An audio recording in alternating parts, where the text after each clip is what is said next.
Eu estou aqui para dar início à nossa apresentação. Como podemos ver aqui na tabela, temos a fonte de 1 volts até 10 volts, sinalizando que temos 10 medições. Aqui temos a tensão e a corrente. Esses valores aqui já foram dados em sala de aula, na prática anterior. E aqui temos a potência e a resistência. Iremos calcular para achar os seguintes valores. Sabemos que a fórmula da potência é P igual a V vezes I. Iremos pegar aqui a tensão vezes a corrente, jogando aqui na calculadora os seguintes valores, que é 0,570 vezes 0,0048, iremos achar aqui 2,74 miliwatts. Em seguida, mesma coisa, 0,0011 vezes 0,0098. Jogando aqui na noção de engenharia, iremos achar 10,78 miliwatts. E assim sucessivamente para todos os dados aqui para preencher nossa tabela. E com os valores aqui já preenchidos, iremos agora para a resistência.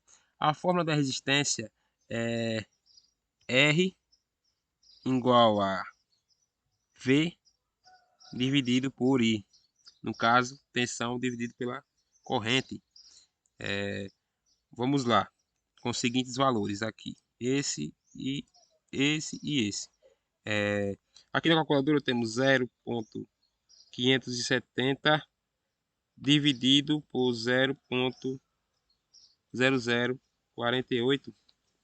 Iremos achar 118,55 ohms. E assim, em seguida, para esse valor e esse, temos aqui na calculadora que 0,0011 dividido por 0,0098, jogando na notação de engenharia, iremos achar 112,24 ohms. E assim, preenchendo todos os valores aqui.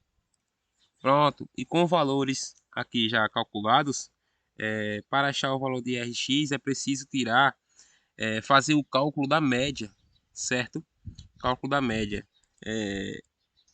Com a média retirada aqui, e o valor da média vai ser 118,14, certo? E esse valor arredondado de 12, se podemos aqui observar na tabela da série 24, ele se aproxima do 12. Então, o valor do Rx vai ser 120 ohms, com 5% de tolerância. E então, concluímos que o resistor ele aqueceu por conta do efeito Joule e a capacidade de movimentar os elétrons, certo? E com o valor do Rx encontrado, nosso colega Danilo irá explicar melhor isso no circuito lá, beleza?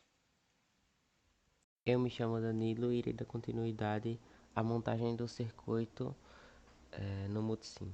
Bom, primeiro, como nosso amigo Denis já comentou, ele encontrou o valor do RX sendo 120, seguindo a série 24. Vamos realizar a montagem do nosso circuito. Bom, vou colocar esse circuito aqui do lado dessa imagem para a gente ter como base. Vamos adicionar aqui nossa fonte e tensão, nossos dois resistores, que eu vou modificar os valores deles, sendo o RX 120 e o R2 82 ohms. Vamos adicionar o ground aqui. Vamos colocar ele agora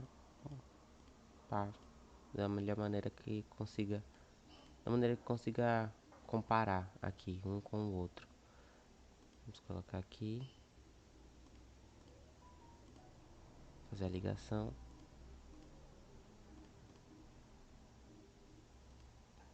E após isso colocar nossas ponteiras de prova.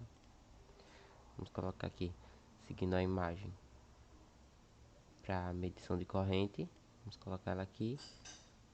Por ser malha única, então a corrente em qualquer ponto vai ser a mesma, mas vamos seguir a imagem para ficar melhor de visualizar. Vou colocar o nosso voltímetro aqui nesse intervalo, seguindo a imagem, no caso do resistor 1. E aí nós vamos realizar as medições conforme a tabela solicita. Daí no caso eu vou zerar aqui só para a gente ver que todos os valores vão ser zero, por conta que não tem tensão, né? Para que seja possível a gente preencher a nossa tabela, precisaremos ajustar a nossa fonte conforme solicitado. Aqui vamos preencher essa daqui de 1V. Vamos configurar nossa fonte para 1V. Iremos fazer a medição. Então nós vamos encontrar esses valores aqui. Vamos colocar na tabela aqui e em seguida realizar os cálculos. Após colocar os valores na nossa tabela, nós vamos realizar o cálculo. Para a gente encontrar o nosso P do resistor, nós vamos utilizar esse cálculo aqui, onde o nosso P é igual à tensão vezes a corrente. Então nós vamos multiplicar esse e esse. Vamos fazer isso aqui em breve.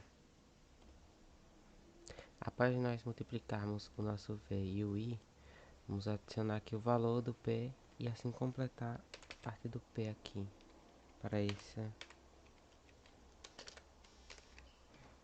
parte. Agora vamos calcular nossa resistência. A nossa resistência nós vamos fazer a tensão dividida pela corrente. Ao fazer isso nós vamos encontrar os 120, que é o valor que a gente vai adicionar aqui. E se a gente observar, também é o valor que a gente colocou no nosso resistor 1, ou seja, os valores estão coerentes. Após preencher a tabela, nós podemos observar que a nossa resistência foi a mesma em todos os pontos. E aqui encerra minha participação e deixo a palavra para Fernando continuar com a comparação. Então, como vocês já viram, o nosso colega Denis, ele utilizou aqui a prática e calculou a resistência, né, desse resistor através dos dados de tensão e corrente que foram dados. E aqui, através desse resultado das resistências, foi tirado a nossa média dos resistores, né? E assim nós concluímos que esse resistor é da série E24, né? E o valor comercial dele é o de 120 ohms, certo? E com isso, nosso amigo Danilo, ele fez a simulação no Multisim, né? E constatou essa veracidade de que realmente a resistência desse resistor é de 120 ohms. Agora nós vamos pegar os dados da tensão e da corrente e vamos fazer a análise gráfica desses resultados, certo? Eu já peguei aqui, coloquei os dados da corrente, das correntes e das tensões, né? E nós vamos agora gerar o nosso gráfico a partir desses dados e vamos fazer uma breve análise sobre o comportamento da resistência. Aqui está o nosso gráfico, né, já pronto. E a gente pode perceber aí que, fazendo uma análise, a gente conclui que o experimento que o resistor possui, na verdade, ele tem uma resistência ôhmica, pois apresentam relativamente um valor constante ao ser imbuído com diferentes valores de tensão e corrente, como a gente percebe aí na tabela. E, inclusive, diante desses resultados do gráfico de tensão e corrente, a gente vê aí uma reta que é característica de resistores ôhmicos, né? E com isso a gente encerra o nosso trabalho e obrigado.